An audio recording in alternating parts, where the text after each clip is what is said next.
Bonjour à tous et à toutes, ici Nicolas Lehoux et je suis de retour pour une nouvelle réflexion jovialiste.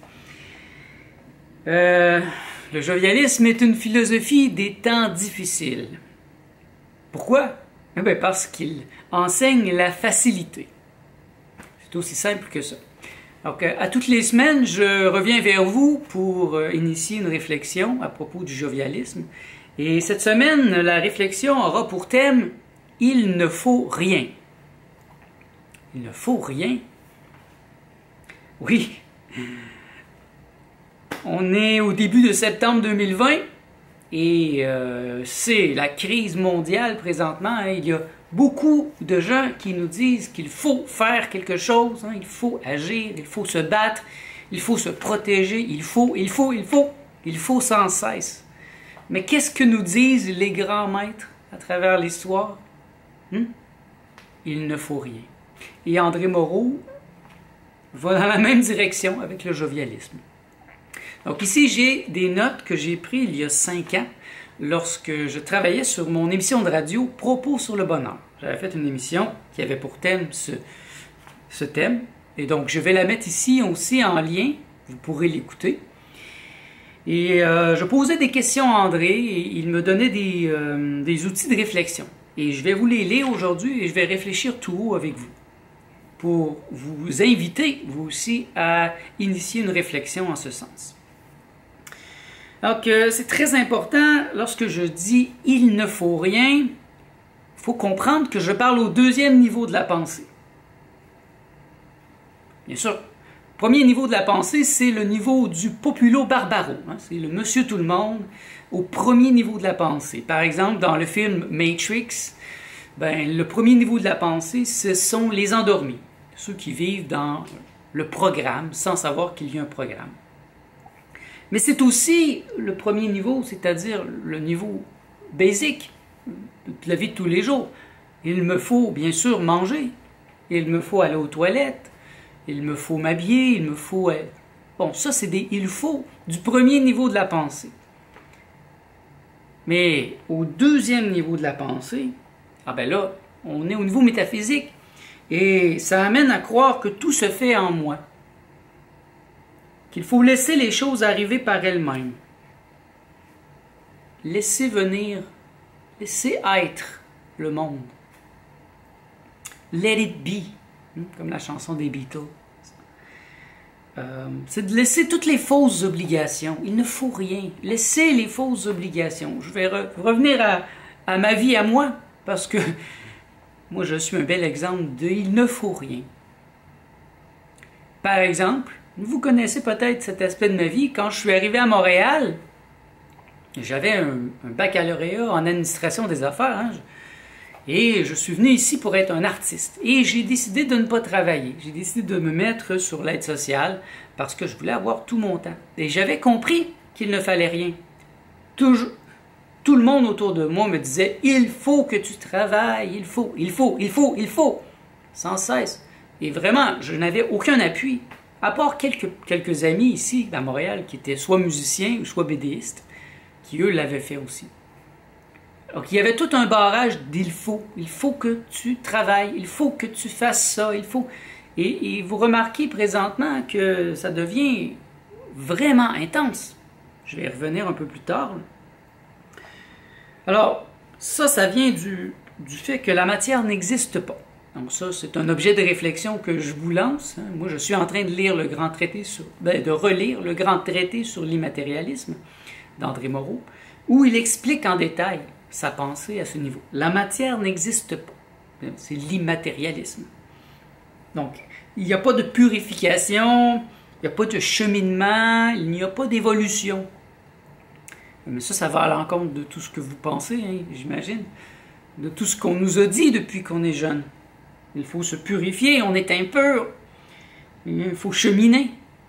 Combien de gens dans le domaine du bien-être et du développement personnel parlent du cheminement? Moi, je ne chemine pas. Je suis arrivé. Il ne faut rien. Il n'y a rien à faire. Au deuxième niveau de la pensée. Être au lieu de faire. Voilà la solution. Moi, je ne fais rien. Je laisse tout se faire en moi. Ah, parfois, ok, j'ai ma personne qui repart comme un vieux mécanisme grégaire qui veut faire des choses, mais j'ai installé dans ma vie des signaux d'alerte pour me réveiller quand ça fait ça. Alors parfois, ça passe par en dessous, ok, mais dans la majorité des cas, j'arrive à ne rien faire. Mais j'arrive à faire quelque chose, mais je le laisse se faire en moi. Et ça implique quoi? Ben, ça implique de regarder le monde avec les yeux du Dieu vivant.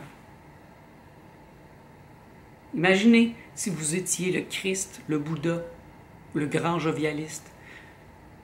Comment regarderiez-vous le monde? Vous cesseriez de le regarder pour commencer à voir avec un grand V. C'est le clair-voir. Laissez venir les choses. Ben, il dit un exemple. S'il y a une bosse, ben, je vais sauter ou je vais me tasser. Je ne veux pas prendre la bosse de plein fouet. Et timing. Le timing, très très important. Être au bon endroit au bon moment. Ah, ça, c'est ça l'opérationnalité du miracle. Être au bon endroit au bon moment.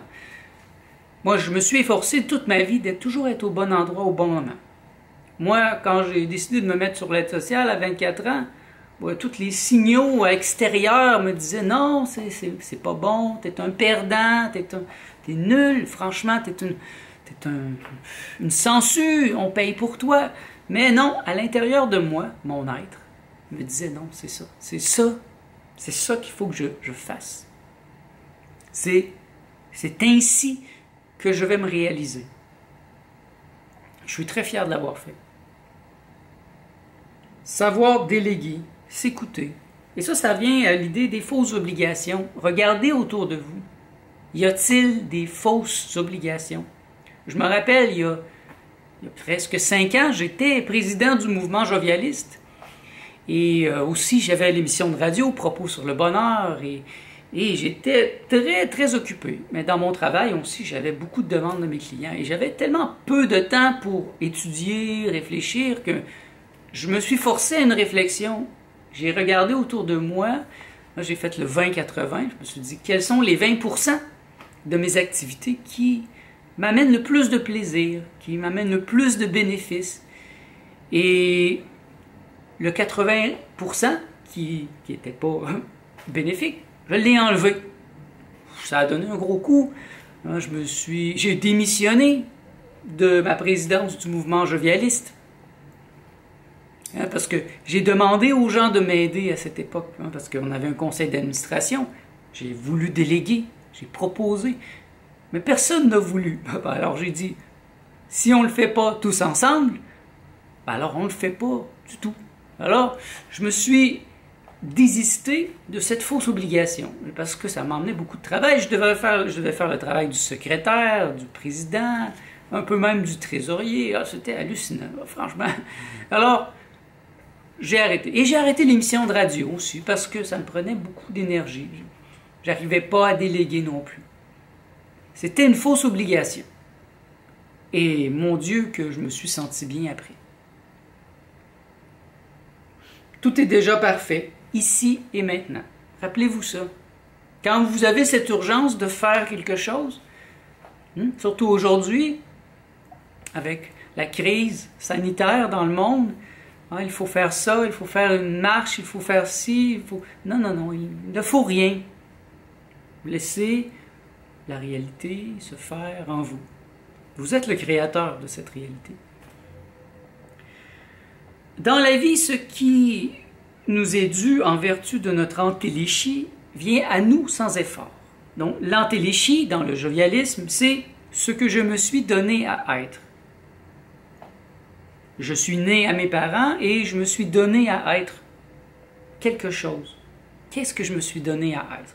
Ben moi, je le sais, je suis un artiste. Je me suis donné à être un artiste. Et j'ai toujours laissé ça me tirer pour m'amener au bon endroit, au bon moment. En fait, c'est le miroir de ce que nous sommes, l'entéléchie. Un parcours immobile. On parle d'un parcours immobile. Réfléchissez sur ça. Parcours immobile. Qu'est-ce que ça signifie? C'est comme marcher sans bouger, marcher en soi. Intéressant. On ne peut qu'être accueillant de cette manne qui vient de la riche substance de l'infini. La gratitude. Gratitude, c'est très important.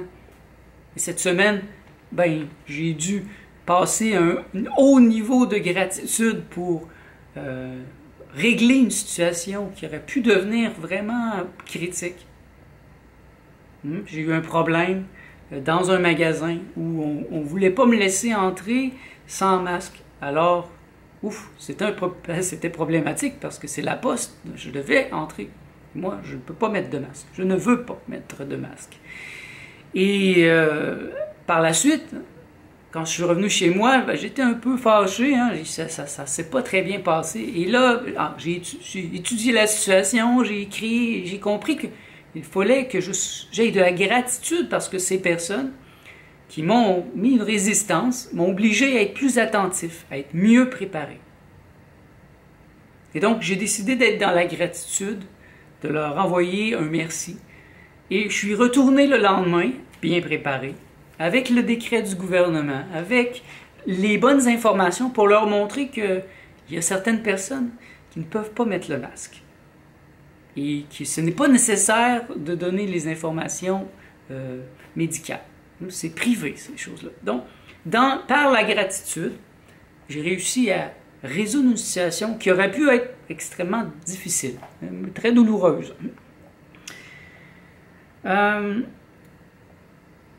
Perspective où je comprends que les choses s'accomplissent d'elles-mêmes. C'est un peu comme la loi de la gravité. Avez-vous besoin, quand vous avez un crayon, là, quand vous le laissez tomber, avez-vous besoin de le pousser? Avez-vous besoin de le tirer? Non, il tombe directement vers le centre de la planète. C'est le centre de gravité. Alors, faites la même chose au deuxième niveau de la pensée. Laissez votre personne tomber à l'intérieur de vous-même. Laissez-vous apporter, tomber, convertir en vous-même. Et c'est là qu'il ne faut rien. En étant dans l'être, en étant dans le je suis, eh bien, je peux laisser mon intuition, laisser mon être me guider. C'est complexe comme thème. Je vous invite à poser des questions si vous en avez. Je suis sûr que vous allez en avoir. Et je vous invite à lire le traité sur l'être d'André Moreau et le traité sur l'immatérialisme pour vous aider.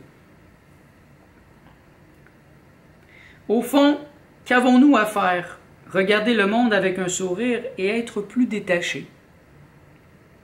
Et ça, c'est quelque chose que je fais beaucoup présentement. Je l'ai toujours fait, en vérité. Mais plus présentement, parce que maintenant, dès que je sors de mon appartement, là, il y a une tension, il y a une peur. Dans les rues, les gens, quand ils passent à côté de moi, ils tournent la tête, ils ont peur d'attraper un virus, comme si le fait de marcher un à côté de l'autre dans une rue pouvait les infecter. Il y a beaucoup de raisons d'être irrité, voire même fâché, dégoûté, déprimé. Mais il faut voir aussi cela avec gratitude et être capable de regarder le monde avec les yeux du Dieu vivant. Donc, de sourire et de se rendre compte que finalement, c'est un programme. C'est une représentation au cœur de ma pensée.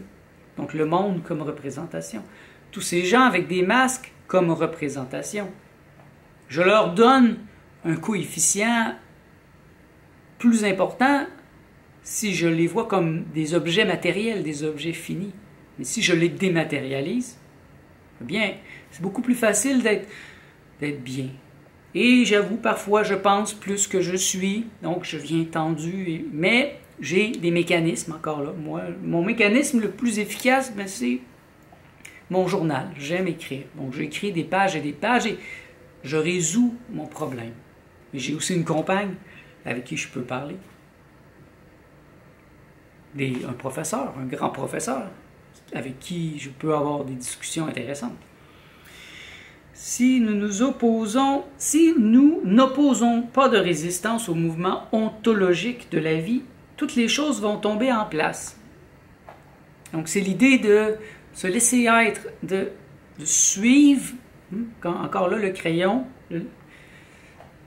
c'est très subtil comme idée, comme pensée, j'en conviens, mais si vous y réfléchissez à un certain point, vous allez voir dans votre vie la manifestation de cette idée, de ces pensées, de comment je me laisse être, moi je suis artiste, donc j'ai toujours suivi mon inspiration. C'est mon inspiration qui m'a guidé, alors même que je n'avais pas toute cette technique, toute cette connaissance, ben, je suivais mon intuition. Dans mon œuvre, dans mes bandes dessinées, dans ma peinture, dans ma musique. Mais aussi, je me suis rendu compte que je pouvais l'appliquer dans tout, dans mes études. Qu'est-ce que j'ai le goût d'étudier aujourd'hui? Qu'est-ce que j'ai le goût de lire dans ma bibliothèque? Qu'est-ce que je désire vraiment? Et à tout moment de la journée, je me dis ça. Qu'est-ce que je désire vraiment? Mon mental, présentement, me dit « Oh, Nicolas, il faudrait que tu travailles un peu plus, là. Hein? Il n'y a pas beaucoup de clients. On s'en va vers la récession. Qu'est-ce qui va se passer? » Mais non, je reviens en arrière. J'écoute mon être. Mon être me dit « Non, il ne faut rien, Nicolas. Assis-toi sur ton divan. Lis le traité sur l'immatérialisme d'André Moreau. Écris ton journal. Assis-toi sur ton balcon. Passe 1 heure, 2 heures, 3 heures avec ta compagne. Allez marcher. » C'est contre-intuitif, mais c'est ce que mon être me dit de faire présentement. C'est ce qui fait que je me sens bien, malgré tous les problèmes qui se passent présentement dans Montréal, mais sur la planète. Les tensions incroyables. Juste aller acheter quelque chose au supermarché devient un parcours du combattant. C'est hallucinant. N'oubliez pas que les choses vont vers le mieux. Les choses vont vers le mieux. Mais si vous vous laissez être. Parce que si vous résistez, ben, il se peut que vous cassiez, que vous dérapiez, que vous allez, si vous résistez, vous allez de front contre, par exemple, les gouvernements, ben, ça risque de faire mal parce qu'ils sont solides, ils sont forts. Mais si vous vous laissez être, ben, il va toujours y avoir en français, une backdoor, une petite porte de... Ah oui, en français, c'est la fenêtre d'opportunité. Ah, j'aime bien ça. Il y a toujours une fenêtre d'opportunité. Si je peux reculer d'un pas, observer le monde avec les yeux du Dieu vivant, je vais toujours voir comme un clignotement. C'est aussi dans l'abstrait, dans les idées. Le clignotement me dit non, va par là. Tu vois, il y a un petit chemin, là, il est caché le petit chemin, mais vas-y, ça va passer. Et sans cesse, je fais ça. Moi, je l'ai fait encore cette semaine, en allant voir le pharmacien avec les décrets du gouvernement. Et j'ai parlé avec lui et finalement, je me suis fait un allié. J'aurais cru que ça aurait pu devenir un ennemi parce que la journée d'avant, on s'est laissé en termes un peu irritables.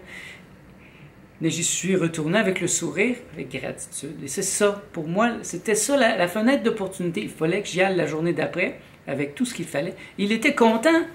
Il a dit merci. Il a dit hey, je vais montrer ça à ma pharmacienne et je vais en parler à tous mes employés. Et il m'a même dit tu vas pouvoir rentrer à l'avenir. Tu as juste à dire mon nom et que je sais que toi, tu ne peux pas mettre de masque. C'est une victoire. Une super petite victoire. Mais dans l'infini, pour moi, ça, c'est important. Il ne faut rien. Et pourtant, j'ai fait quelque chose. Vous voyez, c'est un paradoxe. J'ai laissé mon être le faire. Si je l'avais fait avec ma tête, si j'avais fait quelque chose, je serais allé fâché, j'aurais dit non, moi je veux rentrer, puis t'as pas le droit, je vais porter plainte. J'aurais été dans l'attaque. Mais non, là, j'étais même pas une victime. Je me défendais pas. J'étais dans... Je décide du sens. Et le sens. Le sens, c'est que je dois apprendre et avoir de la gratitude envers cette personne. Donc, ce n'est pas fait de démission. Ce n'est pas une démission, c'est une compréhension. Une compréhension beaucoup plus vaste de la réalité. Compréhension des processus généraux de la réalité. La démission, pour moi, par exemple, cette semaine, ça aurait été de dire, oh, je laisse faire. La prochaine fois, je verrai faut que je retourne à la poste. Ben, ça aurait encore fait la même chose. La caissière zélée m'aurait encore houspillé, puis là, rappelé le gérant. Mais non, là, j'ai compris ce qu'il fallait que je fasse. Et en plus, j'ai aidé plein d'autres gens qui vont pouvoir rentrer aussi. Et j'ai aidé cette personne, ce gérant du Pharmaprix, qui l'eût cru. Il était très content. Pour comprendre, il faut être immatérialiste. Eh bien, ça, je vous laisse étudier un peu la pensée d'André pour mieux comprendre pourquoi. Et lorsqu'on mène sa vie avec une intention claire, il y a la facilité. Moi, il y a toujours eu une intention très, très claire dans ma vie. Dès l'âge de 10 ans, j'étais amoureux de la bande dessinée, donc j'ai toujours voulu être un BDiste. Et après, ben, j'ai compris en fait que j'étais plus que ça, hein, que je suis un artiste. Et donc, j'ai toujours mis ma ligne pour être un artiste. Quand j'ai fini l'université, au lieu de mettre les menottes et d'aller travailler, j'ai dit non merci, non, laissez-moi faire mon art, mon Dieu. Et je l'ai fait pendant 10 ans, 7 jours sur 7, 24 heures sur 24. Et j'ai eu du temps pour étudier. Et quand j'étais prêt, vers 33 ans, alors là, j'ai travaillé. Et je l'ai fait en conscience. Je travaille maintenant. Je paye mes impôts. Je ne suis pas très content de les payer, hein, surtout cette année, mais qu'est-ce que vous voulez que je vous dise? Les « il faut » sont partout. Oppressant, déstabilisant. Alors je reviens à ça, là. Il faut. Parce que je pense qu'il avait remarqué que je disais beaucoup « il faut » pendant mon émission de radio. Il m'a averti, André Moreau, il m'a dit. Il faut, il m'a suggéré plutôt de dire « il serait bon de ». Je suggère. Je vous invite à changer votre langage vers un langage de pouvoir. Et si vous êtes de ceux qui disent toujours « il faut », mais regardez si le plus souvent possible, vous ne pourriez pas dire « il serait bon de » ou « je suggère ». Je le fais souvent. Et ça m'aide. Il faut travailler, il faut gagner de l'argent, il faut se marier, il faut avoir une auto, il faut avoir des enfants. Mais aujourd'hui, il faut mettre un masque, hein. Bientôt il va falloir se faire vacciner, il faut rester chez soi, il faut respecter le 2 mètres. Vous voyez, il faut est devenu un point extrême présentement. Et dans certains pays, c'est encore plus hallucinant. Mais il n'y a rien à faire, rien à expier, rien à mériter. Il ne faut rien. Par exemple, un arbre. La graine, elle n'a rien à faire. Elle se laisse être. L'arbre est en potentiel dans cette petite graine. Et c'est un peu ça, l'entéléchie. Hein? C'est ce que je me donne à être. Donc, ce que je me donne à être est en potentiel en moi. Et je dois le laisser se développer, ne pas le contraindre. Ou si je le fais, si je le contrains, ben c'est pas en conscience. Par exemple, me contraindre à faire de l'exercice. Moi, je suis plutôt intellectuel. Faire de l'exercice, c'est pas ma chose préférée, mais si je me laisse être vraiment, je comprends que je dois le faire pour être en forme, pour être vivant, pour être bien dans ma peau. Il ne faut rien. Il ne faut rien. C'est difficile à comprendre avec l'intellect. Parce que c'est quelque chose de très spirituel. Moi, j'ai toujours trouvé que le jovialisme est extrêmement spirituel. C'est ce qui m'a attiré parce que moi, je suis de nature spirituelle. Et peu souvent dans la philosophie, dans l'histoire de la philosophie, j'ai pu lire des philosophes qui étaient aussi vraiment spirituels, qui comprenaient l'aspect de la philosophie, mais aussi imbriqués dans la spiritualité. Il ne faut rien. Si vous regardez la majorité des grands maîtres, ils s'assoient et ils laissent le monde se faire en eux. Ils laissent les choses, ils laissent les gens venir. Si les gens ont des questions, ils posent des questions. Mais les vrais grands maîtres, les éveillés, ce n'est pas ceux qui vont faire des croisades. Bon, il y a peut-être des exceptions. Par exemple, Krishna. Bon, Krishna a été un grand guerrier, mais il comprenait, lui, que ça doit se faire en lui. Donc, je ne pense pas qu'il était parti à la guerre pour la vengeance, pour des raisons mercantiles, non. Il y avait en lui quelque chose son être, qui l'amenait vers ça, parce que c'était son entéléchie. Est-ce que vous êtes capable de partir en guerre, mais sans votre ego, sans votre personne? C'est un des plus grands défis. La majorité des êtres humains ne sont pas capables de faire ça. Parce que, de toute façon, s'ils étaient éveillés, ils n'iraient pas faire la guerre. Ils s'assiraient.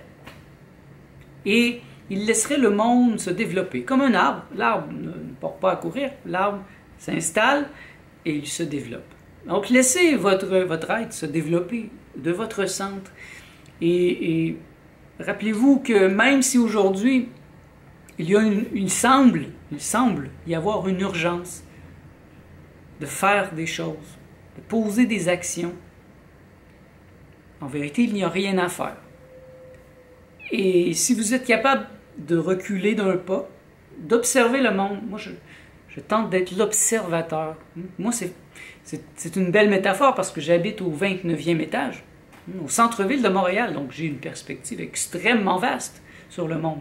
Et j'observe constamment le paysage, de loin, avec une perspective vaste. Et ça m'invite souvent à ne pas prendre part, à laisser les choses se faire. Et je pense que c'est très intelligent. Je pense que si je me donne un être et que je rayonne comme un soleil, je n'ai pas besoin de faire beaucoup de choses. Déjà ça, très peu d'êtres humains l'ont fait à travers l'histoire. Moi, je vous invite à rayonner comme des soleils et à cesser de faire.